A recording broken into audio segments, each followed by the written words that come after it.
I feel the heaviness you carry. I see the way it's hard to breathe. The weight of the past prevents your hope and liberty. I hear the faithful call of justice. The Spirit is moving for you now, crying aloud that debt must be released somehow. Set free, jubilee.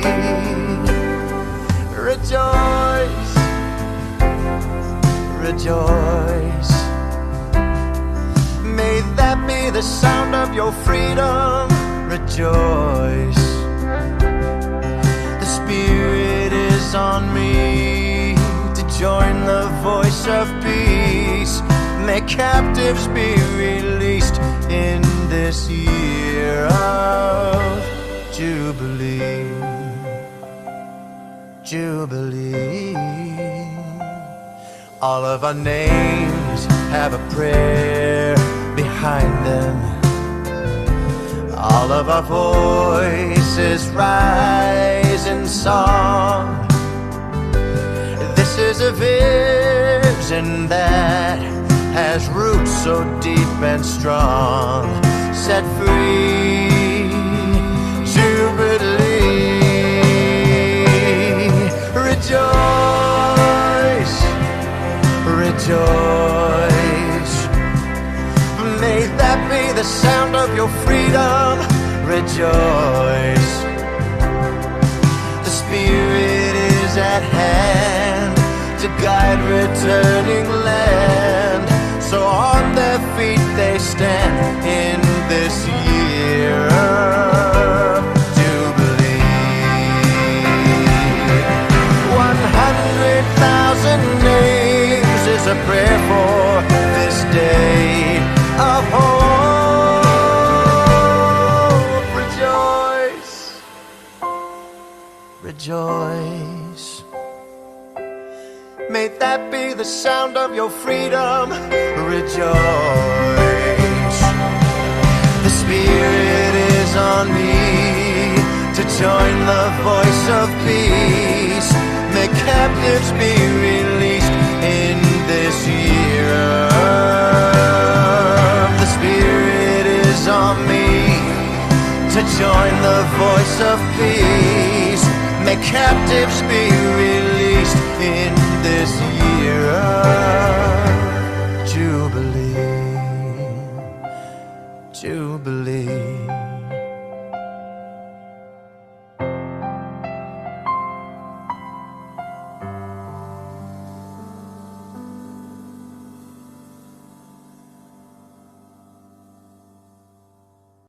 Hello, everybody, and welcome. Welcome to Turn Debt into Hope, the Road to Ottawa. My name is Luke Stocking, and I am the Director of Public Engagement at Development and Peace, KAIROS Canada. I want to start by just sharing a few details before we get started on interpretation.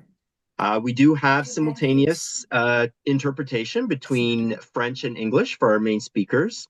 And as your guide, I'll indicate when the interpretation is option and ready. And a warm welcome and thank you to Isabel, our interpreter tonight. So a few details. You have to be joined via the computer audio to participate in the interpretation session. Within the Zoom window, look for the interpretation icon. It's a little globe usually in the toolbar located at the bottom of the window. And if you don't see the interpretation option in your toolbar, try clicking the More button to look for the interpretation icon. Once the interpretation button is clicked, you'll want to select the language you want to listen to the webinar in, French or English. And it's as simple as that. Alors, un grand bienvenue à tout le monde. Bienvenue à ce webinaire, Transformer la dette en espoir, en route à Ottawa. Je suis Luke Stocking, je suis le directeur d'engagement public chez Développement et Paix, KAIROS Canada. Et comme je viens de dire en anglais, la session aujourd'hui est un webinaire Zoom avec la traduction simultanée et juste quelques précisions sur l'interprétation. Pour participer à l'interprétation, vous devez être contacté via l'audio de l'ordinateur et non par le téléphone. Dans la fenêtre Zoom, cherche l'icône interprétation, un globe, dans la barre des outils située vers les bas de la fenêtre. Et aussi, si vous ne voyez pas l'option interprétation dans votre barre des outils, essayez de cliquer sur le bouton plus pour chercher l'icône interprétation. Une fois que vous avez cliqué sur le bouton interprétation, vous devez sélectionner la langue dans laquelle vous souhaitez participer. Et ça, c'est tout. Et aussi, pour votre information, ce webinaire sera enregistré. Une fois que nous aurons commencé, la participation sera mise sur ligne. Vous pouvez utiliser le chat pour dire bonjour à tout le monde et alors, oui, vas-y d'utiliser le chat. Mais le chat aussi, il sera désactivé pendant la présentation principale. So just for your information, also, the webinar is being recorded. And once we get started, we will mute the participants throughout. But you can use the chat at any time, and please go ahead and use it now to say hello if you wish. We'll turn the chat off during the main presentations, but mostly it will be on. At this point, I'm going to invite Shannon to lead us in a land acknowledgement. Over to you, Shannon. Thanks, Luke. Some of the words that I am using have been adapted from words shared by my colleague, Connor Sarzan. So before we begin, I would like to acknowledge that we are meeting today on the traditional territories of the Indigenous people across Turtle Island. We thank them for allowing us to meet and learn together on their territories. I live on the territory of the Dish with One Spoon Wampum Belt Covenant. That makes me part of the covenant. I acknowledge this to the original caretakers of this land, to all that was here for thousands of years before us across Turtle Island. We honor the struggles and the lives of those who gave themselves for it. For all those here today, we acknowledge the ancestors beneath our feet and the land on which we stand. With our ears to the ground, we can hear them.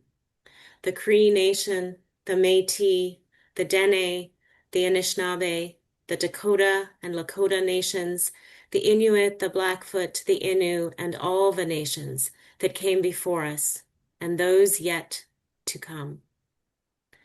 An infinity of footsteps of those who long called this land home, the unfolding of bundles, the undoing of colonization, and the opening of this land to allow treaty to come alive. We affirm our relationship to each other and to the land. We acknowledge and pay respects to the Indigenous nations and ancestors of this land, where I am particularly honoring the Huron-Wendat, Seneca, and Mississaugas of the Credit Indigenous peoples. On commence maintenant avec une petite prière d'ouverture. Et j'ai choisi un passage de la Bible qui me parle de l'esprit de jubilé. Et ça, c'est le passage dans la Bible, dans l'évangile de Luc, c'est la Magnificat. Alors, mon âme exalte le Seigneur, exalte mon esprit en Dieu, mon Sauveur. Il s'est penché sur son âme servante. Désormais, tous les âges me diront bienheureuse. Le puissant fit pour moi des merveilles. Saint est son nom. Son amour s'attend d'âge en âge sur ceux qui le craignent. Déployons la force de son bras, il disperse le superbe. Il renverse le puissant de leur trône. Il élève les humbles. Il comble des biens les affamés. Renvoie les riches les mains vides. Il relève Israël, son sauveteur. Il se souvient de son amour, de la promesse faite à nos pères en faveur d'Abraham et de sa race à jamais. Gloire au Père et au Fils et au Saint-Esprit pour les siècles des siècles. Amen. On commence aussi maintenant avec une petite introduction des 5 organisations qui fait de cette coalition pour cette belle campagne. Ça fait 14 mois qu'on s'est mis en ligne pour lancer la campagne Jubilee, transformer la dette en espoir au Canada. Que tu sois ici pour la première fois ou que tu nous aies déjà rendu visite une demi-douzaine de fois depuis, tu es le bienvenu. Tous les 25 ans, les catholiques célèbrent une année jubilaire, un moment de renouveau spirituel qui s'inscrit naturellement dans une période d'action en faveur d'annulation de la dette.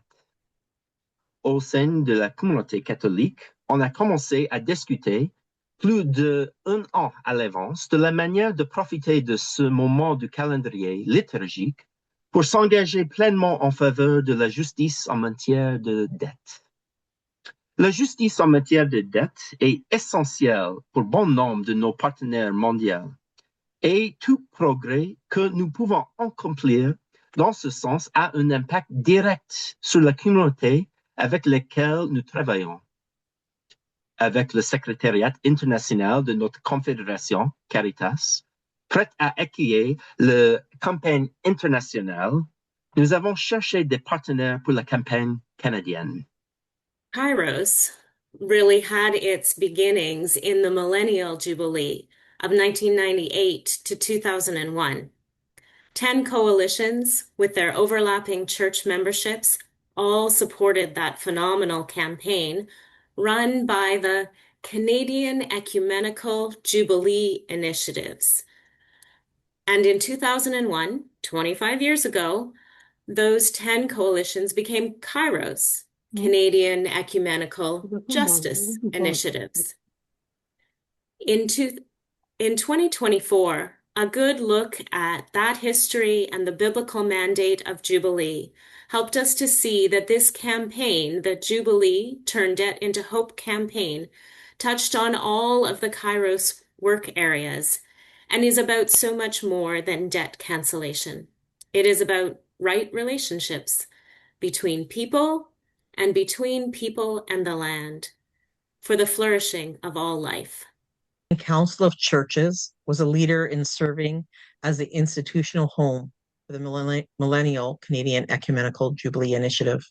And with the endorsement of the Commission on Justice and Peace, we are happy and have been happy to support the 2025 Jubilee Turn Debt into Hope campaign. We have been keen to bring the message of debt justice to all of our 25 members. Our membership represents 85% of the Christians in Canada, and we are here in solidarity with the biblical call for justice.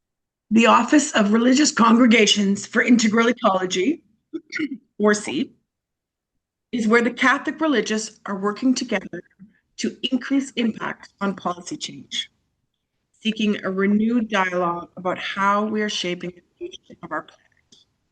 Part of that conversation, a big part of this campaign, is about ecological debt. Pope Francis has said, another heartfelt appeal I would make is directed to more affluent nations.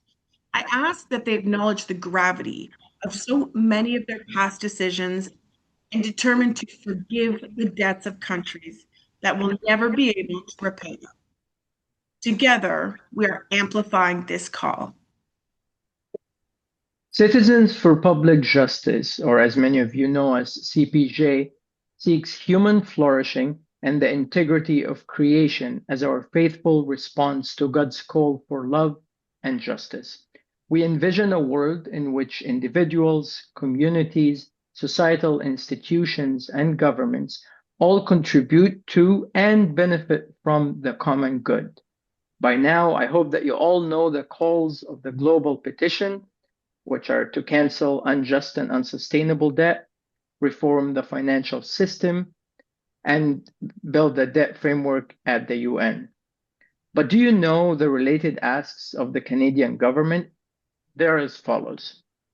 One, initiate a review of all bilateral debts held by Canada and cancel those identified as Canadian debts without any conditions.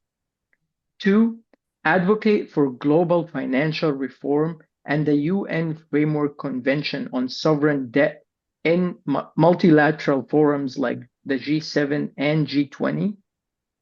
And finally, increase the grants portion of Canada's bilateral climate finance.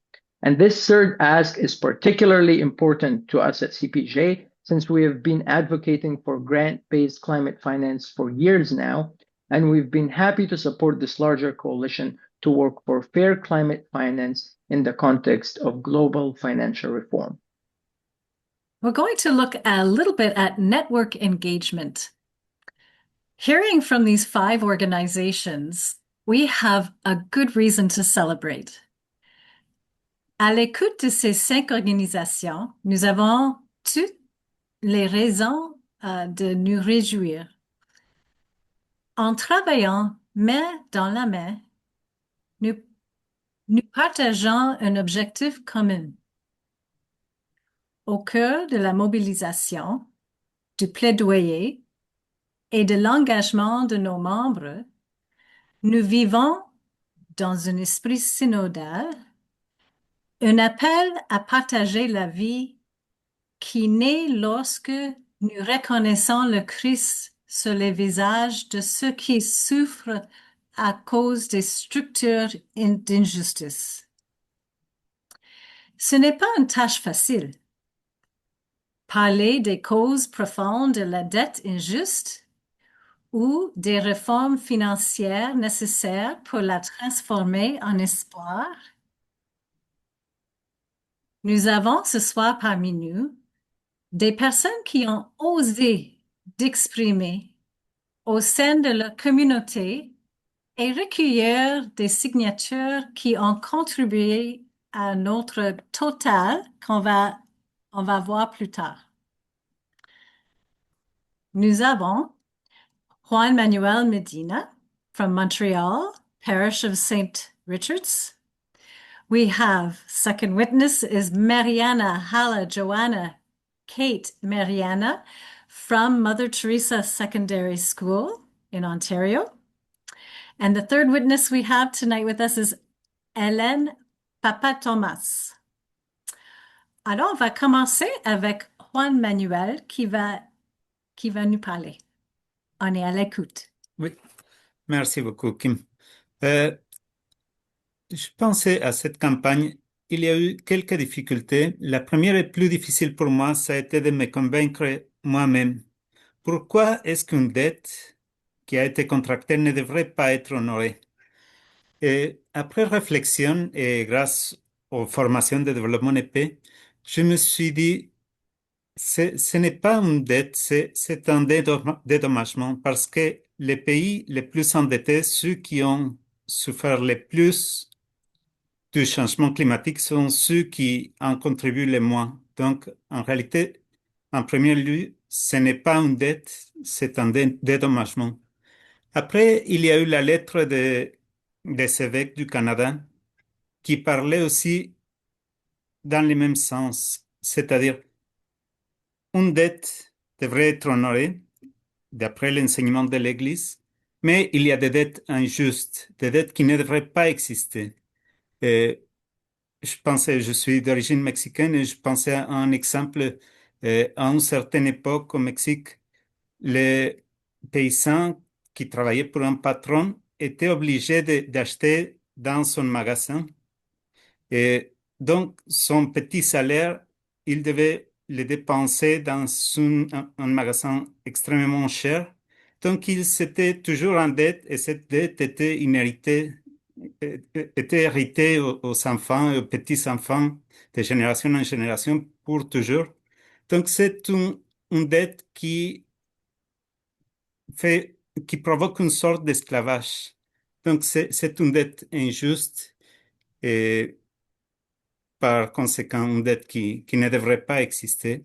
Et une autre difficulté que j'ai trouvée, c'est comment expliquer que le Canada, les États-Unis, tous les pays développés ont des grosses dettes, mais qu'on devrait pardonner les dettes aux pays pauvres.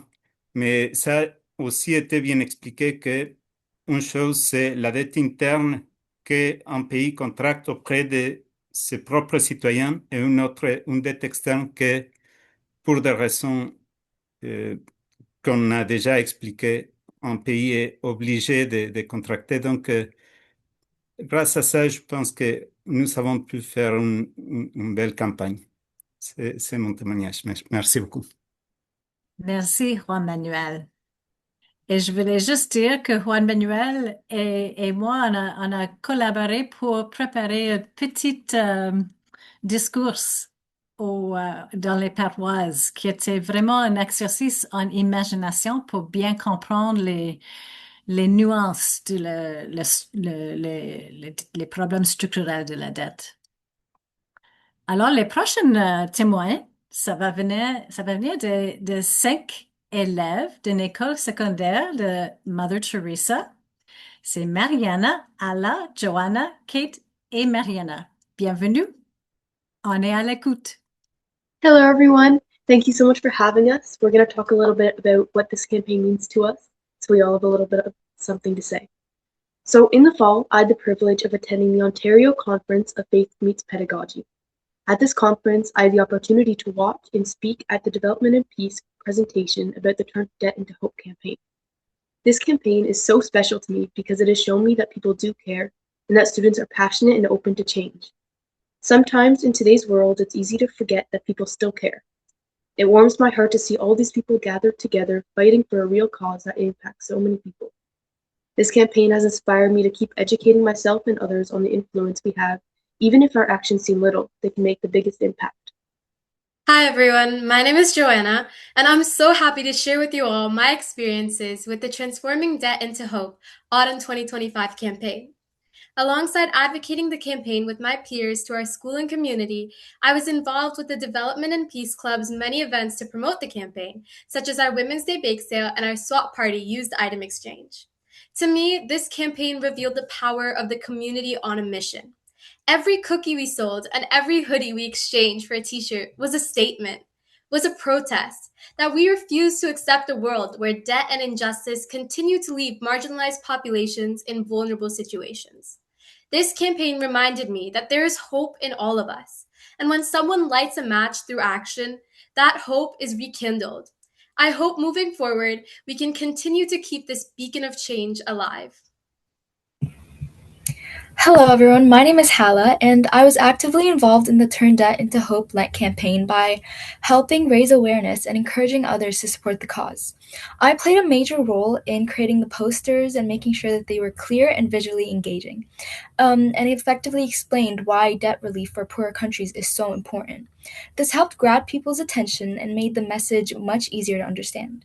I also went to the church with my friend Kate, who's here with us today, to help promote the campaign and spread awareness to within the community, encouraging people to get more involved and support the petition. Being part of this campaign made me feel like I was contributing to something meaningful and supporting fairness and global justice in a real and effective way. Thank you. Hello everyone, my name is Mariana Moreno Flores, and being part of the Turning Debt into Hope campaign with Development and Peace has been incredibly meaningful to me. Through our social justice club, we've led outreach in our school and we were able to collect hundreds of signatures. But what impacted me the most was seeing how deeply students cared once they understood the issue, as well as their eagerness to help a cause like this. In September, I was invited to speak at a webinar with Development and Peace as well as other partners and had the privilege to share the work we've done at Mother Teresa Catholic Secondary School. That moment showed me that our efforts could inspire change beyond our own community, but that it is also a responsibility as human beings to stand up for what is right. To me, this campaign isn't just about signatures, but about giving people a voice and realizing that even small actions can be part of something so much bigger. Hello everyone, my name is Mariana Cubillos, and I was involved in the Transforming Debt into Hope Autumn 2025 campaign by advocating for it in my school and my community, speaking with students, and encouraged them to sign petitions. Also, I raised awareness about the need for debt justice. Beyond what I did, what this campaign meant to me was much deeper. It opened my eyes to the struggles faced by countries burdened by unjust debt and showed me how even small actions can contribute to real change. It also connected me more deeply to my Catholic faith, reminding me of our call to compassion, seek justice, and stand with those in need. Being part of this movement made me feel like I was contributing to something greater than myself, a global effort supported by organizations like this to bring hope, dignity, and fairness to others.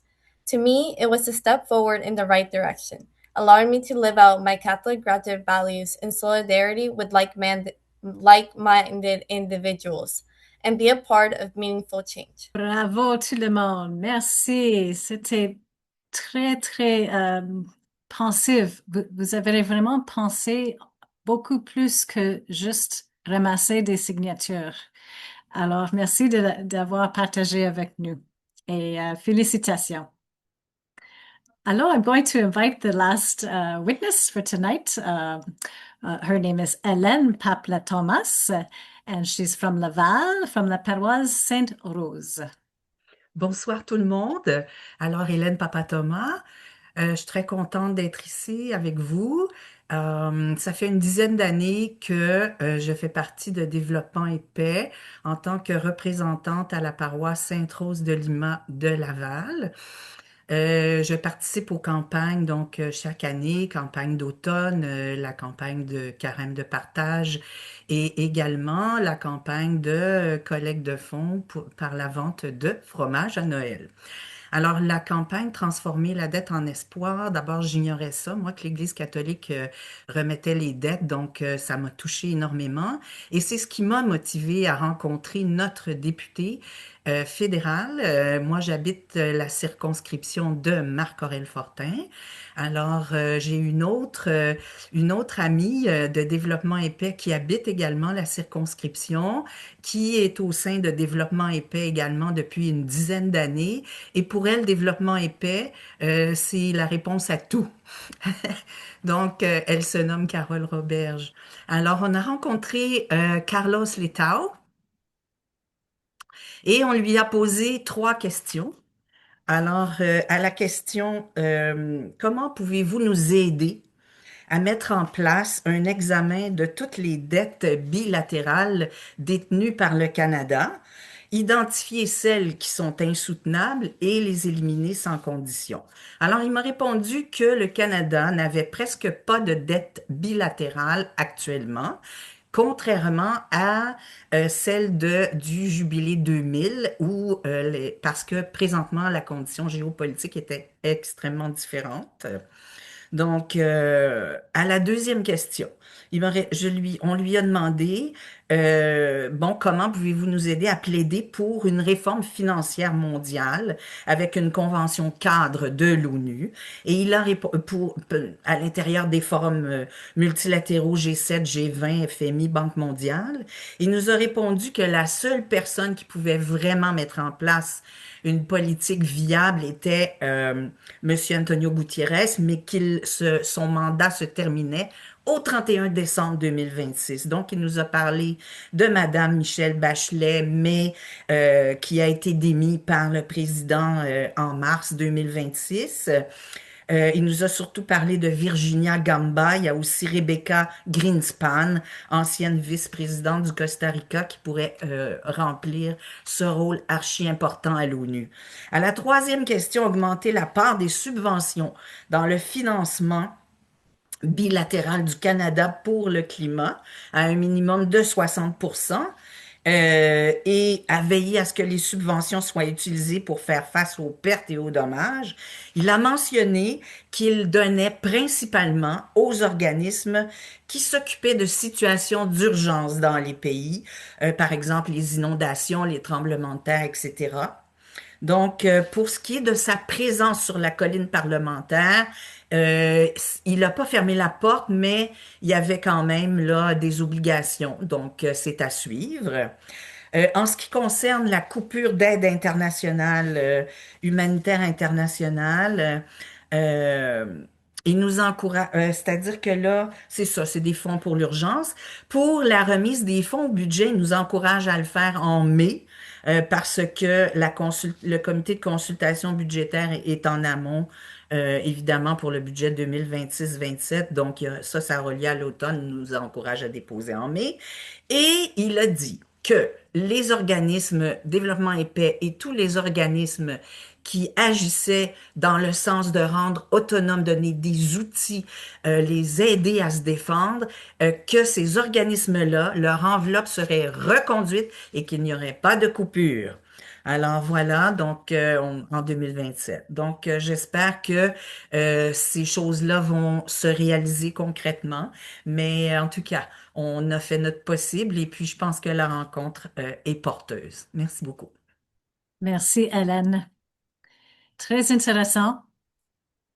Et c'est un pont, en fait, c'est un pont important à la prochaine sujet ce soir. C'est de la mise à jour de la plaidoyer.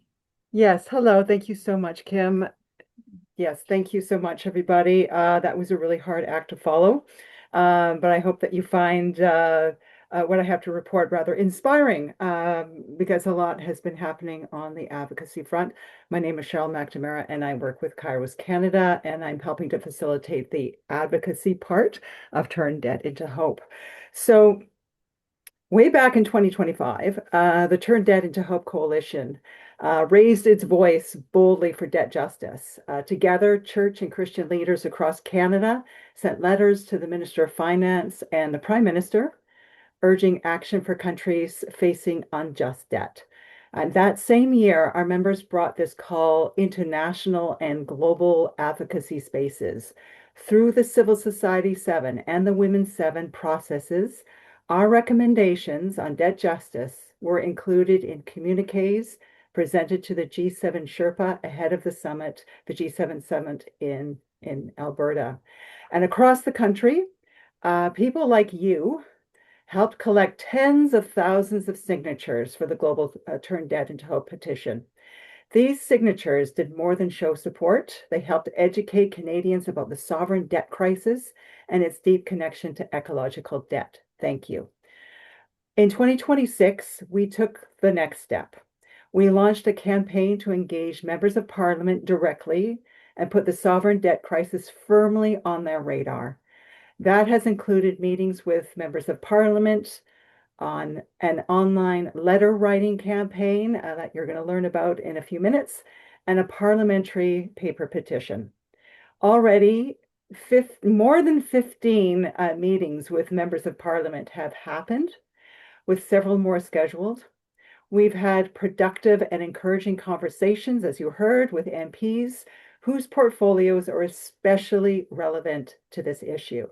And several MPs have also agreed to present the paper petition in Parliament. In addition, we have submitted a request to the Standing Committee on Foreign Affairs and International Development to study the sovereign debt crisis. And several key committee members have expressed support for this request. And in just 2 weeks, on April 28th, on Parliament Hill, MP Robert Oliphant, who is the Parliamentary Secretary to the Minister of Foreign Affairs and a former UCC minister, will co-sponsor an educational panel on the debt crisis for MPs. And on that same day at the public rally at 1 p.m., he and other MPs will also symbolically receive the final Canadian signature count for the global petition. As for the letter to MP campaign, 449 letters have already been sent to their MPs. This is 449 voices calling for justice. And this is how change grows. One letter, one meeting, one petition, one public witness at a time. If you have not sent your letter to your MP, no worries. This is now your opportunity during this rally right here, right now. We'd like you to use, say, another device or open up another window with the link that has just been placed in the chat. And that is the link to the letter that you can send to your MP. And we're going to give you just a few minutes to read it and fill it out while we play another original song written for the Turn Debt into Hope campaign. And this song is by George Johnson and Ben Johnson, who are with Intensive Care and also with the generous support from the Ross Stiles Legacy Fund of Kamloops United Church. If you've already sent your letter to your MP, thank you. Please open up your email or your social media and send it to 3 of your friends with the simple message, which is going to be placed in the chat. And now, time for the video and time for you to start writing your MP.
Great, thank you.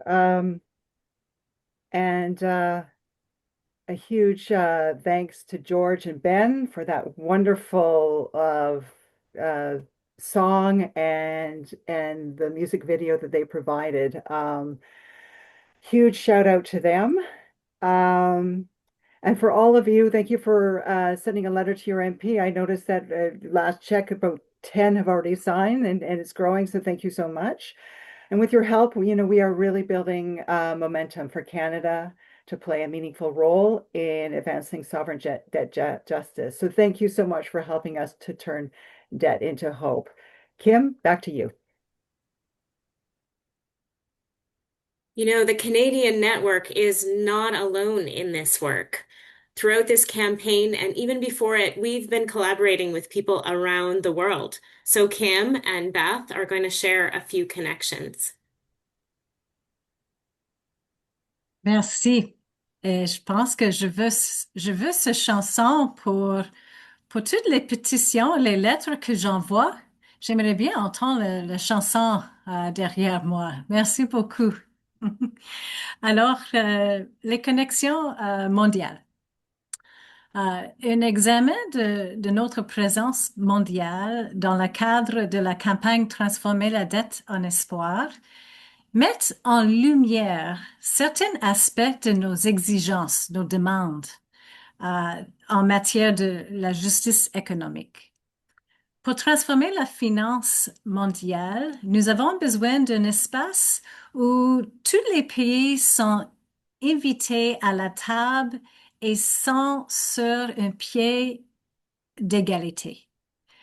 Et l'ONU est vraiment le seul endroit où cela peut se produire pour résoudre la question de la dette de manière permanente, transparente, intégrale et contraignante. En juin, des milliers de personnes ont défilé dans le cadre d'une campagne de marche organisée devant la conférence des Nations Unies sur le financement et du développement. C'était en Espagne. Il s'agissait à la fois d'une mobilisation et d'une dénonciation de certains pays qui continuent de maintenir leur emprise sur la dette des pays à faible et moyen revenu. Les accablant et perpétuant de la pauvreté. Mais malgré certaines déceptions lors de cette conférence, il y a eu un point positif. Cette manifestation a permis de garantir que les prochains forums accordent davantage de place aux organisations de la société civile qui dénoncent leur système économique injuste.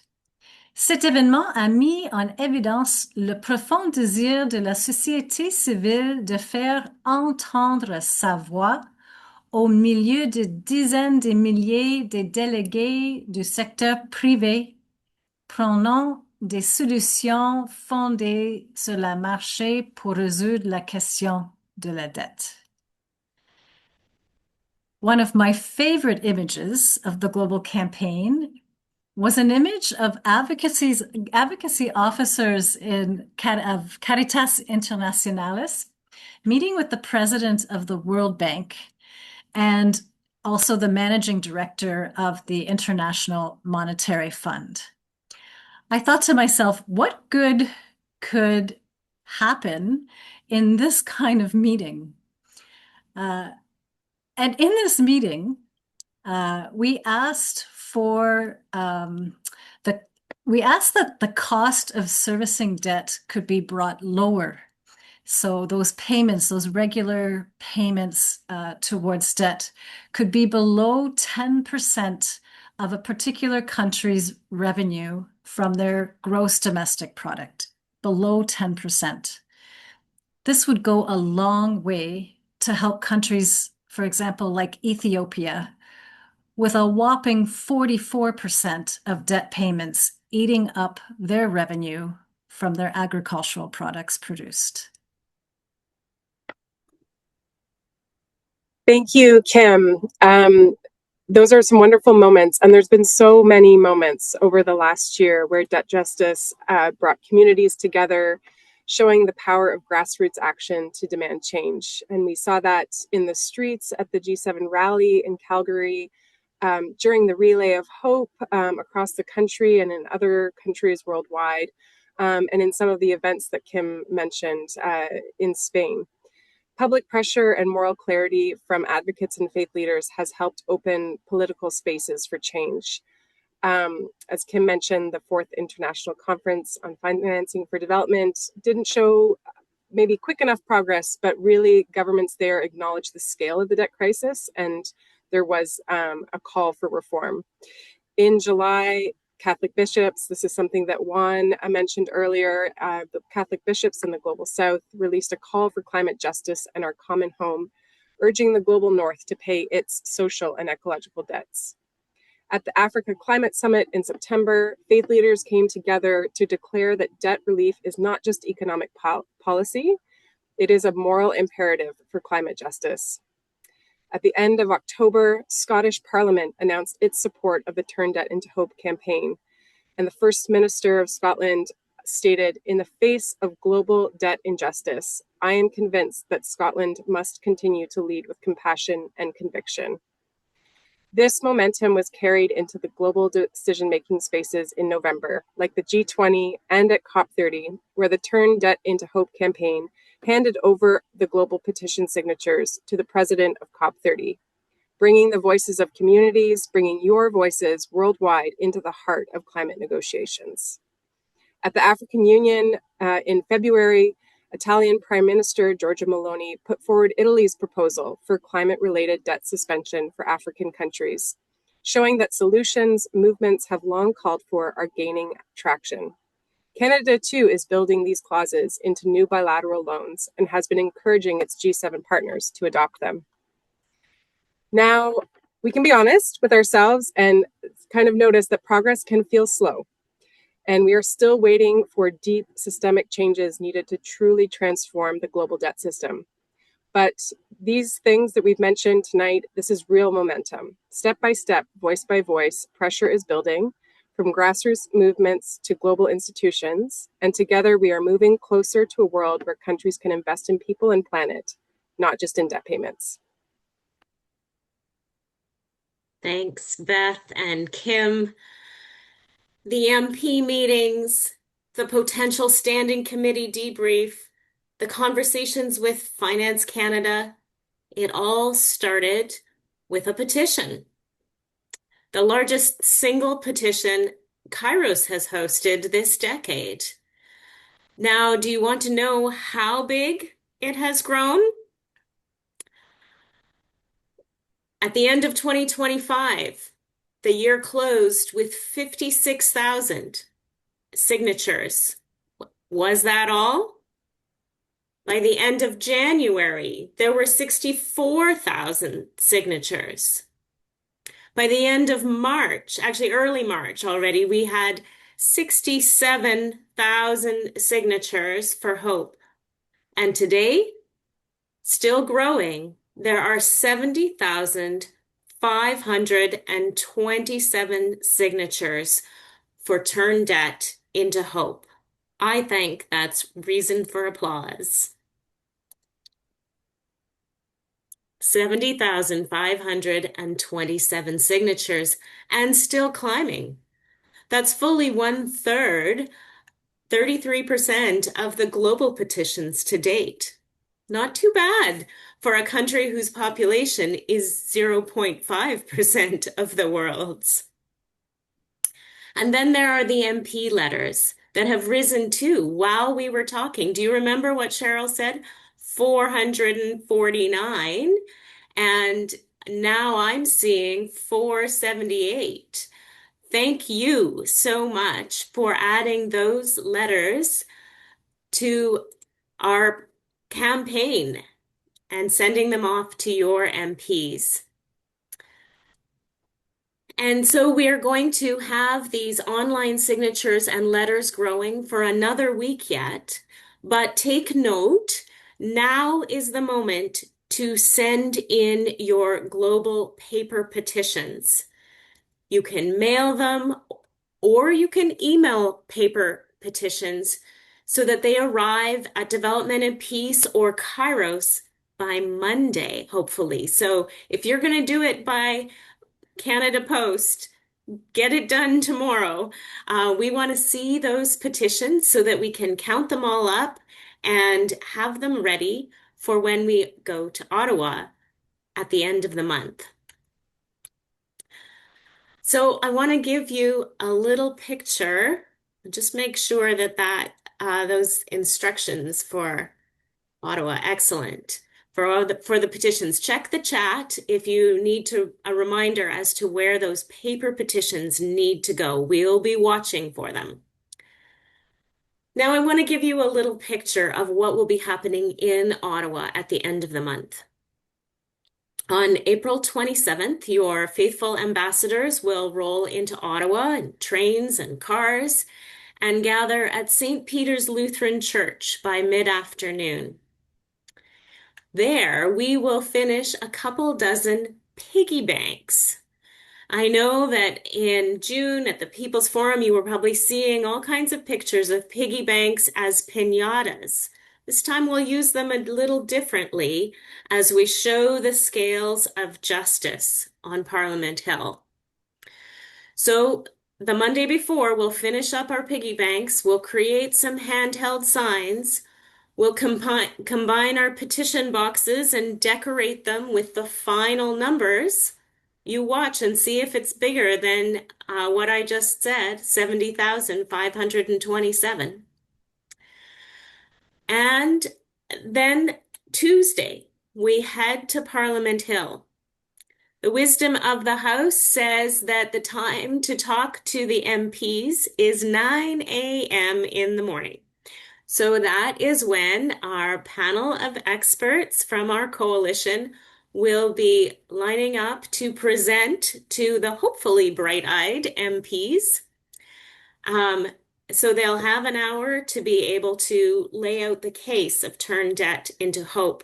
And your letters that you just sent will be helping to get them into that meeting. Soon after, some of our team members will gather back at the church. We'll pick up our signs and our piggy banks, our information cards to hand out to people, and we'll start walking down Wellington Street, informing the public and building that momentum. I'm sure there will be lots of excitement when the students arrive. I'm sure you felt it even with the 5 of them here tonight. There's a whole bus full of Catholic high school students that will be coming from Toronto and joining us. Perhaps 100 people gathered on the lawn of Parliament Hill with our piggy banks stacked on the scales, showing the injustice and showing how the movement to justice could be. There'll be prayers and speeches, chants and movement to show the justice we want to see. In the end, the petition boxes will be handed over to MP Rob Oliphant, who is the Parliamentary Secretary to the Minister of Foreign Affairs. And hopefully other MPs will be joining him there. That work is still in progress. And there'll be many cameras flashing and videos rolling. You will see it all via your favorite social media. Some in that moment and some in the days to follow. So do watch social media on Tuesday, April 28th. We think there'll be all kinds of media there. We just heard it'll also be a budget update, and we will work hard to link our requests to that budget update. So like our social media posts, share them, keep the momentum going, and tell your friends what's going on at Parliament Hill that day. April 28th is just 2 weeks away. And so I would invite us, now we are nearing the time to send off the ambassadors. I would invite everyone on the call, first of all, to turn on your cameras. And I would invite those who spoke today, all of the students and all the volunteers who shared today, if you put up your hand for a moment, if you know where your reaction button is and your raise hand. Students, if you put up your hand for a moment and put on your cameras, it brings you onto the first page. And we're going to take a picture for all those who are willing. So if you don't want to be in the picture, turn your camera off. But if you're ready to be in a picture, we're going to do a little countdown, and John's going to take a picture for us. So 3, 2, 1, but we have to stay a little bit and smile because there are several screens. And just hold on, turn debt into hope. Thank you so much for doing that. Now I'm going to ask you to all take your hands down, and I'm going to ask for hands for something else. Could those who are going to be in Ottawa in person on April 28th put your hands up? There are a few of us that are staff from the coalitions and a few others.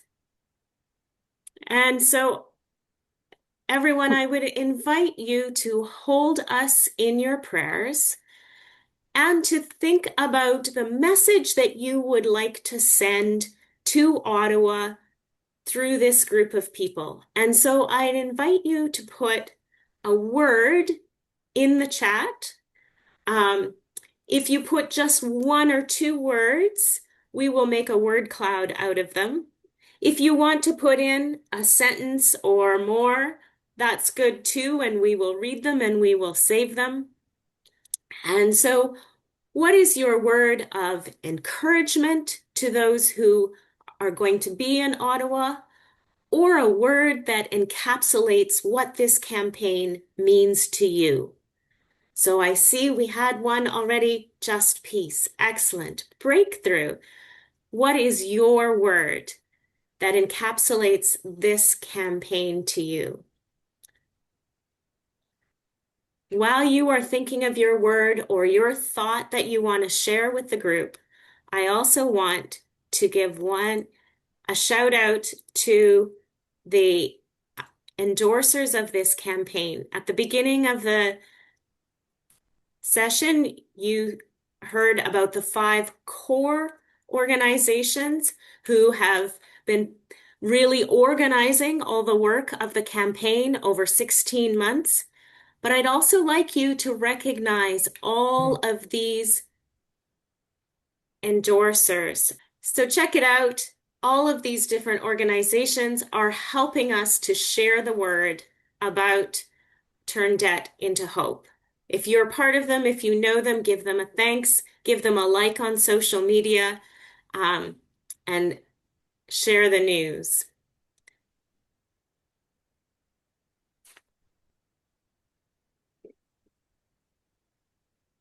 All right, so how's the chat going there?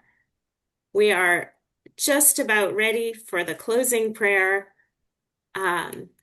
Thank you for your words of encouragement. Thank you for being with us.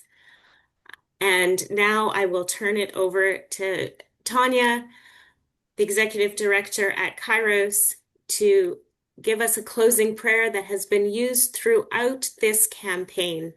And so one more time, the gracious words. Tanya, please.